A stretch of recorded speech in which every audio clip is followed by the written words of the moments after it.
Kathy Stockwell. I come from Fox Valley Technical College in Appleton, Wisconsin, where, by the way, they are in the process of having a blizzard. So I am very happy to be here.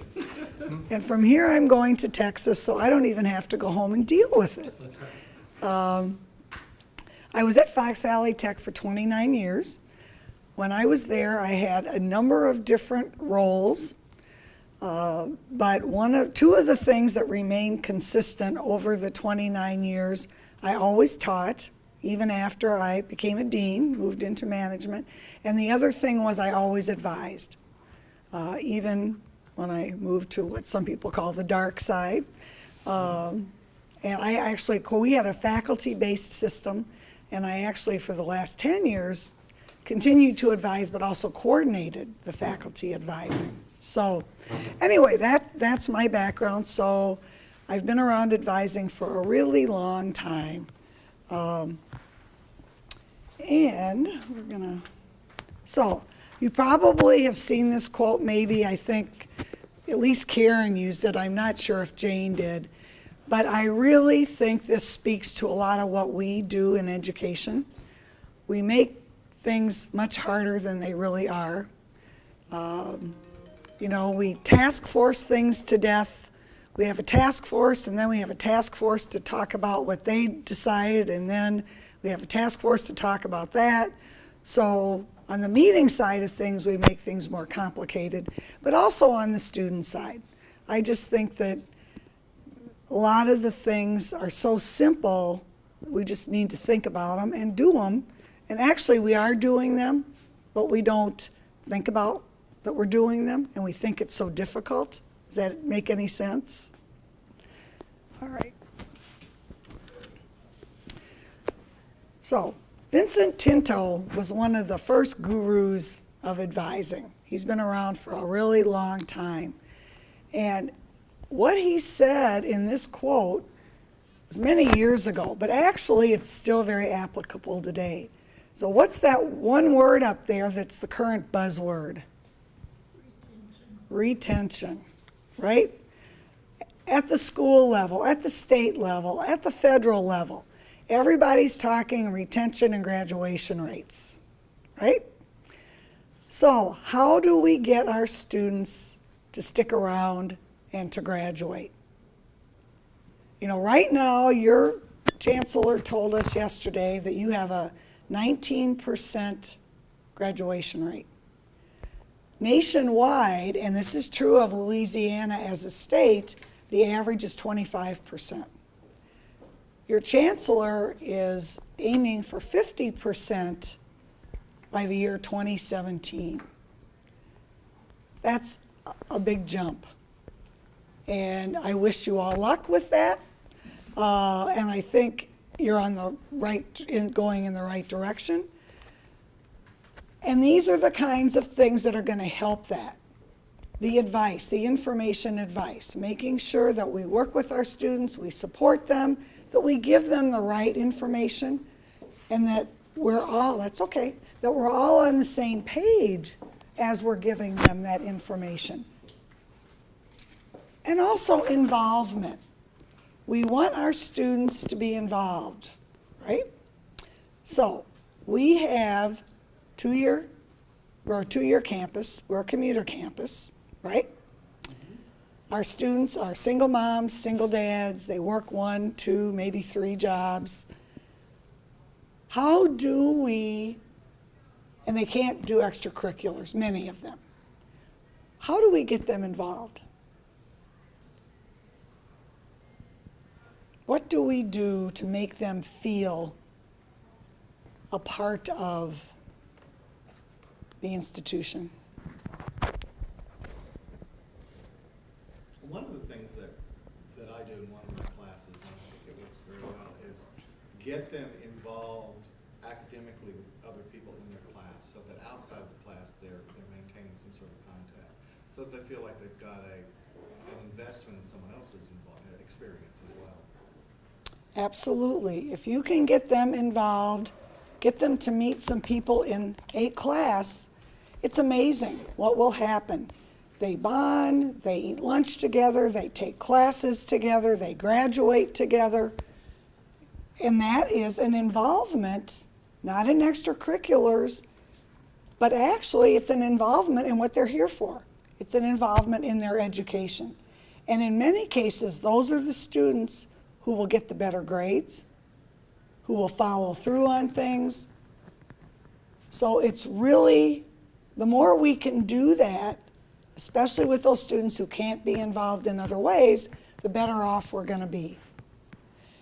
And then, of course, the learning, which is what they're here for. However, they're learning not just from faculty, right? You're a staff member. You're teaching students all the time, whether you know it or not. We're all teaching the students. They're learning from us all the time. Whatever we do for them, they're learning something.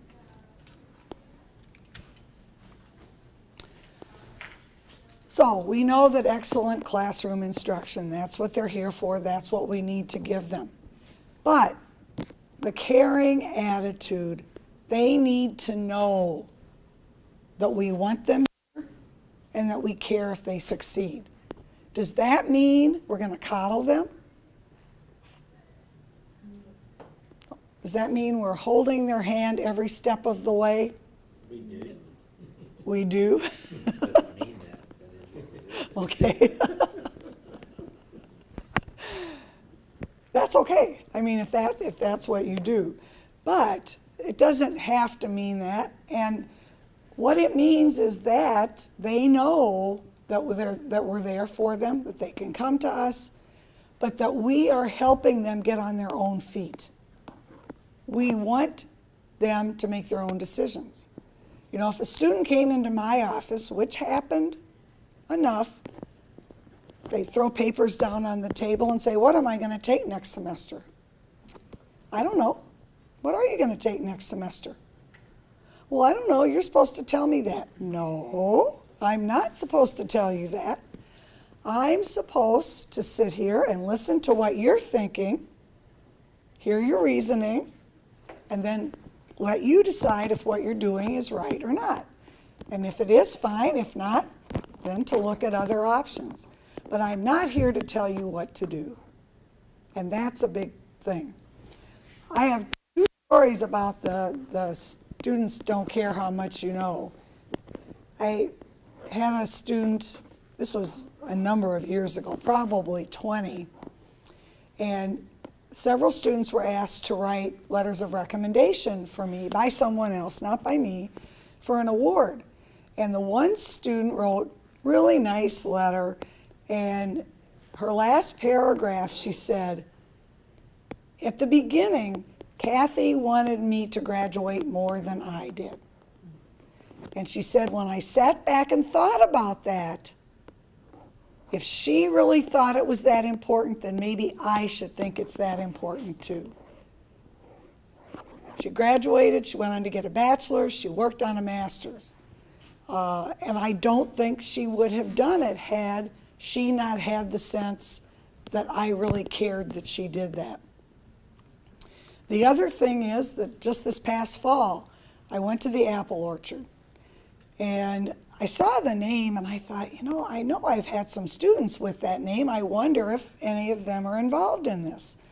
Well, sure enough, the one woman was a student I had had. So we chatted. She recognized me.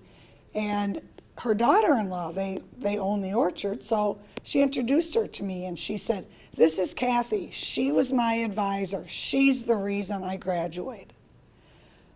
15 years later, so we make an impact. I bet all of you have run into students, if you've been around for a while, and they remember you, they appreciate what you did for them. And I think that's important.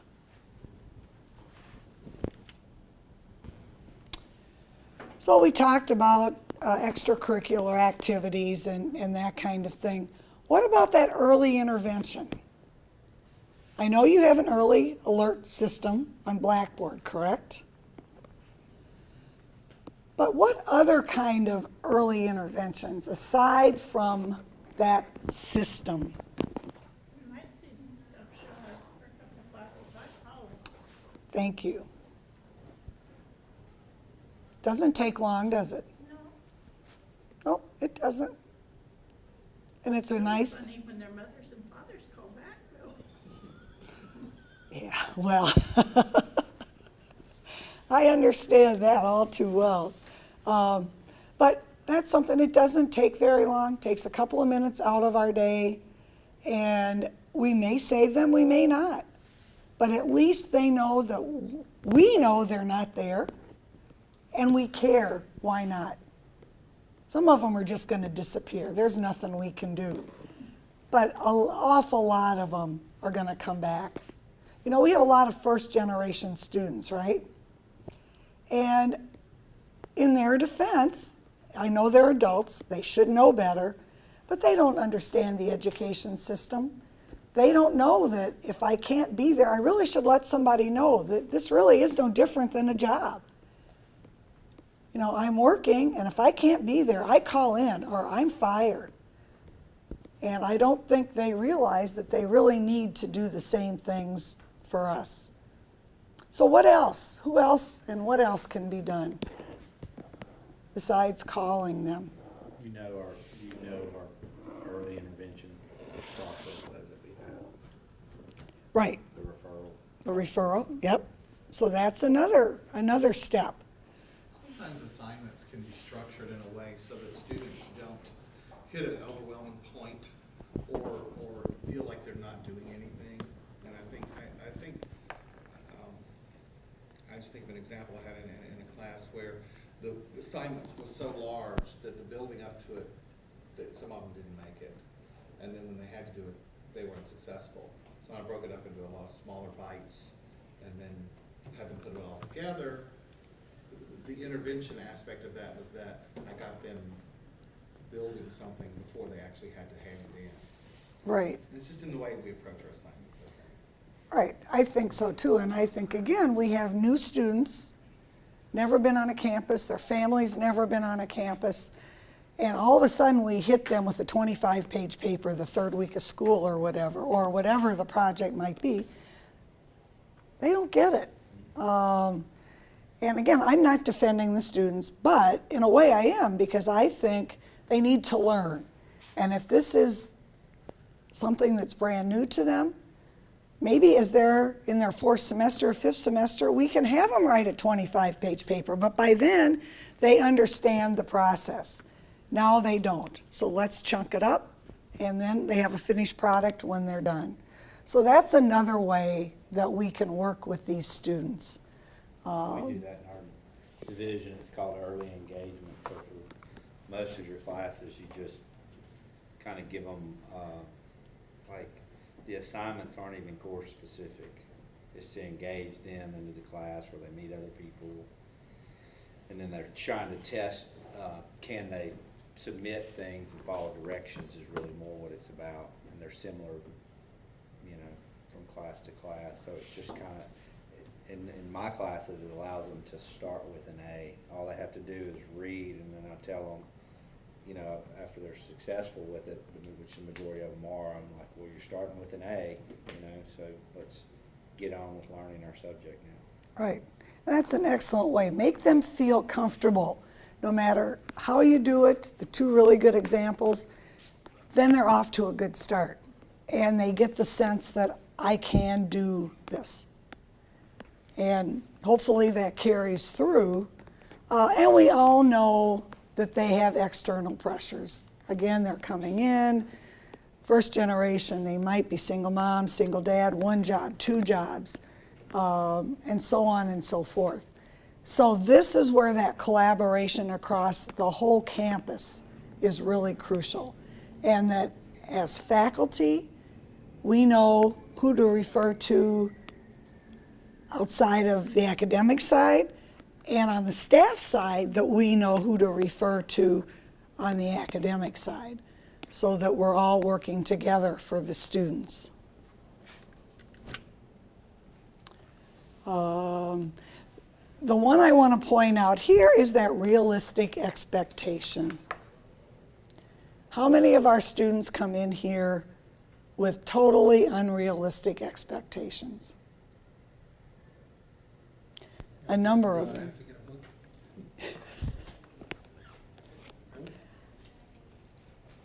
Yep. Yeah, they don't understand even the basics, and then they want to get into a program that is really beyond them at this time anyway.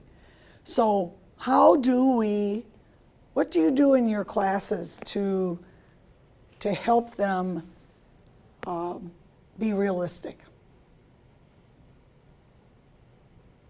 I mean, you're talking about to be successful in an individual class? Is in an individual class, and then to go on from there. But I mean, I think, again, you gave the one example, but yeah, I mean, I think our school's pretty well structured, actually. We have learning objectives in a course and how to arrive there, how do you measure success by points?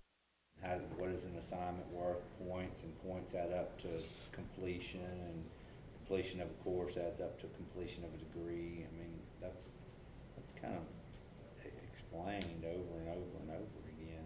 What's funny, I was reading your first bullet up there, student bonding with an institution. I think we have an incredible student bonding with our institution, so much, maybe the reason we're not graduating more students is because they stay here. Not because they fail, but they love to stay Mhm. here. I mean, Oh, it's they the will purposely funniest not thing you've ever graduate. seen. I just advised a student, and this is his third semester, but he came with, a lot of core courses behind him, and he's like, It's only the new It's time to structure, graduate. it's only the new structure in our finance stuff that's gonna make those people not exist anymore, because they would stay here forever.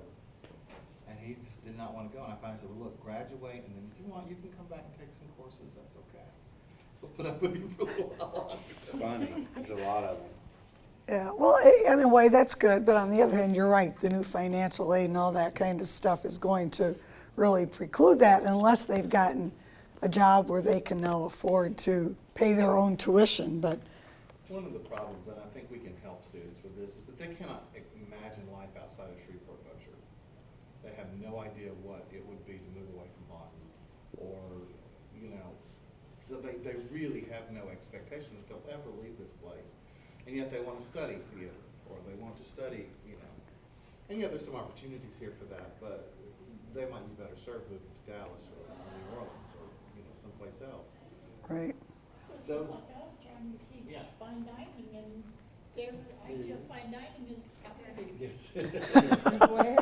Applebee's, or McDonald's. They are very limited in terms of their scope of what Right. the world is, so they can't imagine being anywhere but Bipsy or being in this community Right. and eating at Applebee's, on a good day. Yeah, on a good day, For me, right. I lived in Norway for 14 years, and I always tell that to my students and tell them that there's an entire world out there. It's not just right here. It's just a matter of going. If you're gonna be a gourmet chef, you're gonna have to find a gourmet restaurant. Right, So- exactly. We had students who wouldn't drive from the north end of the city to the south end of the city for an internship. We found you an internship. This wasn't the easiest thing to do. Well, I don't want to go to, South Appleton. Now, Appleton is only 75,000 people, so we're not talking miles apart. So I understand what, they don't want to leave.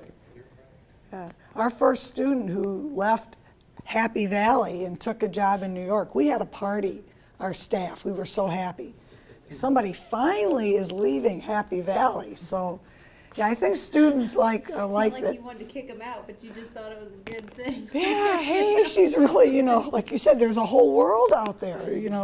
She was expanding her horizons, and One thing we can do too is we can encourage networks outside, so that they, when my students do go to New York, they have they have friends or people that they can reach, or Chicago, whatever, Right. and maintain it. That's different for different disciplines, but someone to talk to away is better than no one. right. Well, even networking, I really like faculty advising, but one of the reasons is, as faculty, we have contacts in the community. So as a business instructor, I might have a contact in Shreveport. I can send this student there to talk to that person. He or she might have a contact in Dallas or Houston or whatever, and then help that student see that, you know, yeah, we have an office here, but we have offices everywhere. And it's an opportunity for you to move on and to see what's out there. So I think we have a lot of opportunities as faculty to encourage our students to, whether they take it or not, whether they want to continue to think Applebee's is gourmet dining. Ugh. Well, that's what's funny about business, we're kind of in a different boat, they do have a lot of opportunity, right here where Here. they live, you know? Many of them come from families that own That own- businesses, funny, you know, and they don't even wanna be a part of the family business anymore, they wanna strike out and be a manager for an Applebee's, you know? We try to advise them against that, you know? Go ahead and work at the family business. We're in a different boat, I think, though, we have, they have the opportunity. Their managers make. You know, they can move to a Right. bigger city, more opportunity, but there's a lot of, Right. because it's all over the place, they can do business. Right, yeah, there is a lot of business opportunity. So anyway, this is definitely what we don't want our students to encounter when they come here. We don't want to put out this big welcome mat, get them in, get them admitted, and then all of a sudden put all kinds of roadblocks in their way. Again, it's not that we want to coddle them, and we all went to school or on a first job or whatever, so we all had obstacles. That's okay. There are obstacles all through life. But we want to minimize those as much as we can so that the students do feel some success as they go from step to step. So that's why we like to use this. You know, how many students actually feel that because somebody might be having a bad day? You know, overall, I will say I think everyone here is very friendly. Everybody seems to get along pretty well, but everybody has a bad day, right? So your bad day is the day the student encounters you. And nothing the student did, you might say something that, you know, came across the wrong way, because I always say it's not what you say, it's how you say it. And the student got turned off by that. You know, so all of a sudden they feel that we're saying, do not disturb or get out of my way or whatever, when really that's not what we meant, but that's the way it came across. So we just need to kind of to be careful there. So just take a second to think about, what was your experience as a first-year student or the first year on a new job? Give me a word or several words that would describe how you felt. Secure. Insecure? Absolutely. I think it's exciting. Exciting. It's exciting. New experience. Overwhelming. Uninformed. Uninformed. So it can be exciting, and you can still be overwhelmed, feel insecure, you know, uninformed. And think about how our students feel when they come. And again, go back to that whole first generation. I just realized I felt stupid. I felt like I didn't know anything.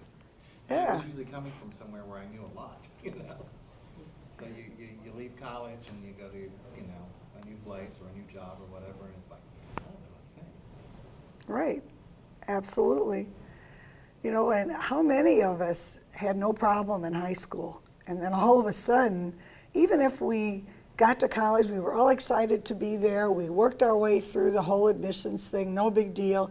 All of a sudden we get to class and we go, oh my. You know, this is way different. Now I might actually have to study. That book that, you know, I didn't want to buy, I think I better buy that book and I better read it. I grew up in a really small town in southern Indiana. And my family traveled a lot, so I had been around. But then I went to school in big old St. Louis. And my answer to this is small town girl lost in big city. You know, St. Louis University they have a beautiful campus now, but years ago, they did not. It was really right in the heart of the city. So these busy streets went right through campus, and it was like, whoa, what did I get myself into? So we put our students in that same, you know, realm. They're coming here, they've not done this before, they don't know anybody who has. So I think, you know, we have a lot of experiences that relate to the way they're feeling, and I think we need to take that into consideration.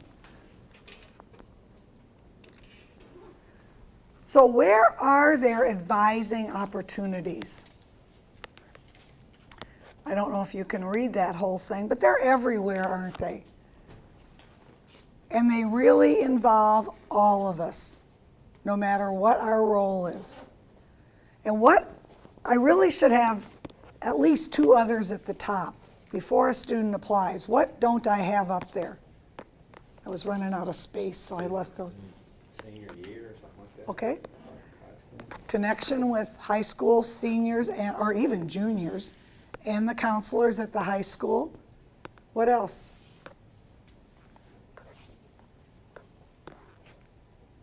Do you know my niece has already taken the ACT? She's in 7th grade. How crazy is that? They ask her to take it, and they pay for her to take it.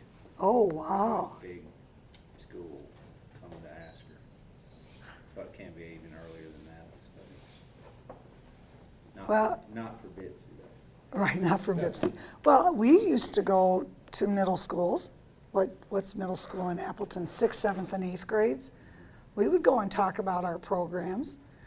So they do really, they're pushing kids so much now that, my grandson just came out of kindergarten reading like you wouldn't believe, in Texas of all places. So, you can imagine, they don't have the best education system in the world. Not at the elementary level anyway. So you can imagine, that's on the one hand. And then on the other hand, we have the students who get to us who struggle with basic math.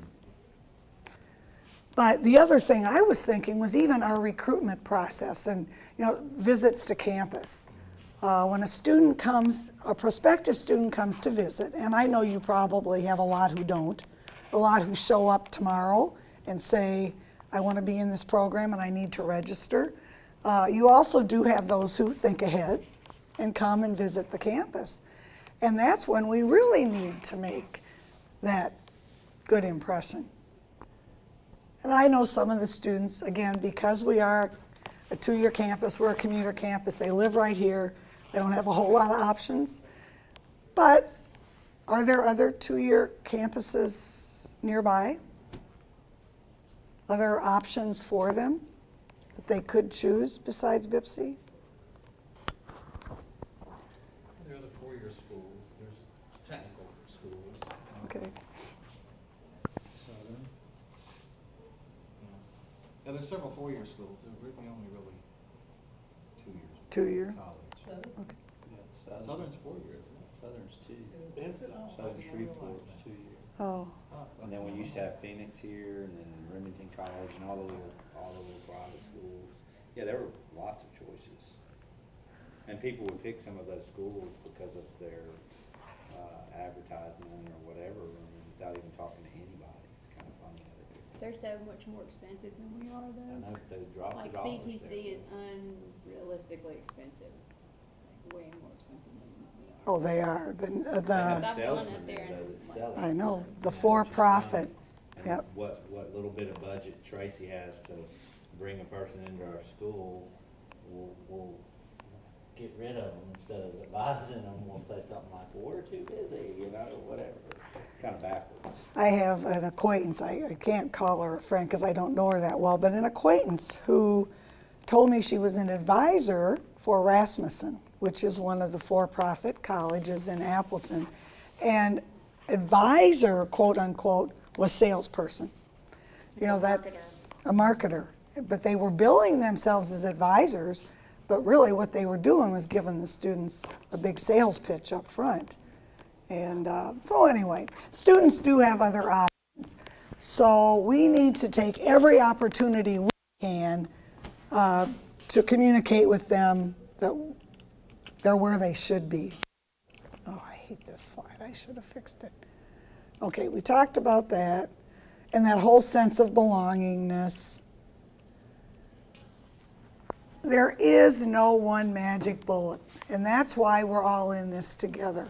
You know, you guys sound like you're working very hard at the beginning of class to keep those students engaged, to make them realize they can do it. You're calling students, you're doing all those things.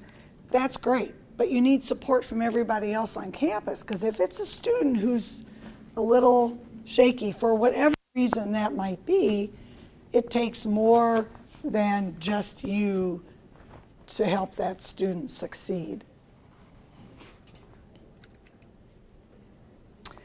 What do you think your campus culture is?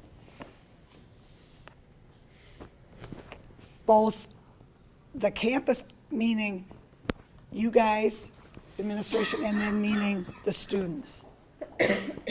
So what do you think the campus culture is? I think we have a culture that focuses on the student. I mean, our chancellor now and our old chancellor, you remember when we went through customer service, when that was our big word, you know? And that some of the newer hires hadn't really been taught that. We're from business, so we were always, that was real easy for us to understand. But there was a whole wave of it, you know, that came in. I think that the budget cuts has affected everything, you know, the way the customer service is given, because it's everybody's doing an extra job or something like that. So, but I think we're still very student oriented. I mean, Lisa's is a administrative assistant, and she'll have students come to her. You know, I mean, she makes relationships with them. You know, and I remember a couple of students that she had that probably would have dropped out of school had it not been just for the relationship that she had with them. And they would come and they graduated. Right. You know. Well, one of the quotes that I didn't use in any of my presentations this time, but it's the one that says they need to make a connection with one person on campus. One person. It can be a faculty member, it can be a support staff person, it can be financial aid, it can be whatever, it can be a facilities person. But if they make a connection with one person, they are very likely to persist and be successful, whatever that is for them. If that means being here to take 5 or 6 classes, or if that means being here to graduation for a diploma, a degree, whatever it might be. So that's a very valid point. What do you think the culture with the students is? I don't know. And I just put that out as an indictment on me. I don't know. The culture is more than one culture within the school, because you have the older people returning back to that were laid off and they're starting their careers, and then you have those that are very young, starting school, that are coming in. So we have two drastic different cultures and demographic of students. Do you see any intermingling of those? Yes. Oh, yeah. Yeah, and that's really kind of interesting and kind of cool to see, you know, because it works both ways. The older students who've lost their jobs and now need a new career have a lot of experience that they can share with these younger students, and the younger students are the ones who, many of them, because you have a lot of traditional age students, right? They understand more about the system and they can work together. They understand technology. A lot of those older students, in our experience anyway, they had jobs where they didn't need to use a computer. They may have had one at home, but their kids always turned it on for them and got them where they needed to be. So you have kind of the two worlds meeting. So that's kind of cool, if that works. But I think your answer would be the answer that a lot of people would give. I don't know. Yeah, I've seen more people individually, one at a time, mostly in the classroom, not trying to avoid them, but Right. it's been, I don't know, probably 5 years since I actually even got myself out of the office and went down to a day when they had a band outside or something else. So maybe I'm just too old, I don't know, but I mean, the point is Right. yeah, if somebody had, you know, trying to get me to pin it down, I don't know. You're gonna say, I don't know, because you don't know. I don't. Right, right. Well, one of the things that we always say that contradicts what you just said about yourself is that meeting the students where they are. So, you know, going down if there's a band down there, or walking through a commons area or the quad out here, or one of the gentlemen in my last session said, even if you're out and you run into a student, you know, I know faculty who would turn around and go the other way because they don't want to do that. get. I call them by name, and Yeah. I see an A student almost every day in Walmart or wherever I am, so. And that's good. They know me. Yeah, and that's nice. Like I said, personally, I know people who would see him from a distance and they would turn and go the other way because not because they didn't like the student or whatever, they just didn't want to get in a conversation at the time. And I always said to them, but that's such a good opportunity to let them know that you're a person, not just that head standing in front of the classroom or as the counselor or the advisor or whatever it might be. So take those opportunities. But anyway, we need that collective commitment. Shared vision. So high standards. Now, you guys are business, you're performing arts, you're culinary arts. So you've all got standards in the classroom. I get that. This is what it takes to make an A, B, C. But do you have any expectations beyond the grade? We expect ours to show up on time, be prepared for class. We expect them to be in a uniform that's clean and prepared.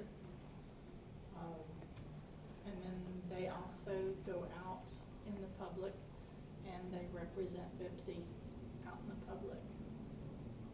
So you have the standards for that as well. What about in the business I mean, area? my standards have actually changed, I think, over the years. I don't know if it's relaxed, probably most people would say it's relaxed, but when we move to objective setting, you know, learning outcomes and what's Right. to be achieved, I kind of threw my time management stuff out the window because I was like, well, I'm trying to teach the student this. Now, am I trying to teach them, you know, and I mean, this sounds extreme. I'm trying to teach them how to show up on class on time. I'm trying to teach them to turn the report in on time, or I'm trying to teach them to do the report right. You know, and so I had a reassessment that's not shared by a lot of my colleagues, but like what was I trying to achieve in the time that I had with them? Right. And I tried to make it more subject oriented and ancillary. You know, I kind of stopped worrying about them. 2 minutes late to class, who cares? You know what I mean? Right. Do you have the valid excuse for me to assess, so you missed a class? Well, you know, I mean, at my job, I mean, you know, sometimes I miss a day of work, and I don't think my boss is asking me for a 5-page excuse every day. I just try to be kind of realistic about Right. what they would expect and try to get them to learn, so they didn't get stuck on those things, you know. But the standard, though, so those kind of standards actually went down, I guess, you know. Okay. But I don't think the I learning wonder if they standard learned went more down. from your class than someone else teaching. Emphasize more the content, not so much what time they got there. Well, I mean, when they miss a class, they're like coming in and they tell me, because they're used to some other really strict teacher, you know, I missed a class because of this, but I was like, I don't care. Until you miss this many classes and you're making an F, I care if you need to tell me because it's important for you to tell me, but I don't really need to know. You know, because Right. you're excused whether you overslept, whether your grandmother died, whatever, you just have this assignment to do. And can you get it in and can you do it right? Is really what I'm looking at. Right. I think that's where a difference is for your program and ours, is we do actual hands-on demonstrations at the beginning of the class. Right. and then they actually have to go back and reproduce it. Well, if they're not there for the hands-on demonstration. You gotta re-demonstrate I've it. got Right, too no, I many understand. students to Right. to Get it. It's like you kinda redemonstrate. wanna videotape it and be like, here, go home and watch this. So, You do that. yeah, And there's They this snooze knife their class, you dishes. can't really just bop on, here you go, here's your knife, you know, chop these vegetables. Right. And Right. with our accreditation, if they're not there for a certain number of the class hours, then we could lose our certification. right, right. And we're all like that, like they have to show up, you know what I mean? But they have like 5 or what is it, 2, once you exceed 2 weeks of absences or whatever, that's when you're kind of in trouble with the school. And so it's your first absence. I don't care, don't even bring me an excuse, just save them all up, and if it's really a problem, bring them in. Then bring you- them on. But if it's not gonna be a problem, it's not a problem, Right, let's not waste right. time with it. Let's talk about the subject. Right. So, Well, sometimes you have to just They are. let them learn the consequences of what they're Exactly, doing. because when they get on a job, I worked at a casino for 14 years, and you have 13 points. And when you get to those 13 points, That's you use them. right. However, when you get to that, you're gone. There's no ifs or buts about it. So they need to learn, and that's what I see so different at this school is they're babying these kids instead of preparing them to go into the workforce and be successful employees. Well, that's why we make them call us, because this isn't at will state. You know, they can walk in and, fine, you're fired, you don't have to do the strike 1, 2, 3 write-ups out the wazoo, they're gone. So if they don't show up prepared, you know, if this is a job, you show up to your job 20 minutes late, and then have to go get your uniform put on, and then, oh, I forgot my right shoes. Well, they're an hour before they're ever ready for class. I've moved on. So, I mean, that right now is about the only thing we can do. I just is know assess their successful grade. people that don't wear their shoe a lot of times. I mean, I just, you know, Assess their I'm Not just grade. saying. Not I didn't attention. teach them either, That's the you thing, know. we Yeah. can type both together. In Yeah. theater, for example, which I Right. teach, you have performance, they have to be there. The show will, you know, has to go on, and they have to be there. I don't care if you're sick, dead, we will prop you up on stage. Classroom, and they know it, will survive without them, okay? Now, what you have to do is you have to get them just as committed to the success of the class for everyone's sake, and make their commitment level as high as it right, can possibly be, so that it equals, they understand the commitment to doing a show, and they do not miss, they don't, you know, those that miss rehearsal realize very quickly they're replaced, which goes back to your point. Mhm. If, you know, after 3 rehearsals, you're out, well, I cannot do a show if you're not there. right, Classroom, it's not quite that bad, but what I try to do is get them as involved and committed to that process in the classroom as they are to the show. And then the cream rises to the top, and the ones. right, right. You know, you're gonna lose a few, but you're teaching that lesson at the same time you're getting your class done. Exactly. Right, and I think you're all doing that. I mean, because back to your point, on the job, you know, so in your own way, you're teaching them that when you get out there, you have to know this, you have to be here, you have to do this. And those are those standards that they need, because many of them have never been held to any kinds of standards that were substantial anyway. Oops, I think we're almost out of time here. We know that. I don't know if you saw this earlier, but I love this slide. Every time you see a turtle on a fence post, you know it didn't get there by itself. So I think that we don't want to coddle our students, but we also know that it takes all of us to help that student get there at whatever level it takes. Some of our students, like I said, are going to start in remediation, and they're going to start at the very bottom. And that's okay if we can help them build up to get on whatever that fence post is for them. You know, we may have aspirations for students. Their aspirations are different than ours, but it's theirs that matter. There's nothing more frustrating than having a student you know could do really, really good things and go really far. And the student, you know, so You do what you can to get them where you can and hope that you made an impact on them so that someday they do go farther. But I just love this. Our whole thing is to help them get to whatever fence post they want to be on. So just talks about the collaboration and then how we can make it happen. And I see some of this across your campus. I think one thing that I've kind of heard this week is that in some regards there's no communication as to changes that are occurring, and you're not always sure what the resources might be. You guys, it sounds like you've all been here for a while, so you might know more. I think some of the newer faculty have kind of struggled, and newer staff have kind of struggled with that. But overall, I think that a lot of the things that I have said is making it happen do happen. I think the one thing, though, that I really want to point out, and that is if you have a student and you are sending them to see a different faculty member or an advisor in the advising center or somebody else, I highly recommend that you talk to that person before the student gets there to make sure you're on the same page, that you're telling that student the same things. Because there's nothing worse than a student saying, well, I talked to Joe over here and he said one thing and he sent me to see Susie and Susie told me something totally different. That's where our students get confused and that's where they start wondering what the heck is going on. So we really need to be on the same page.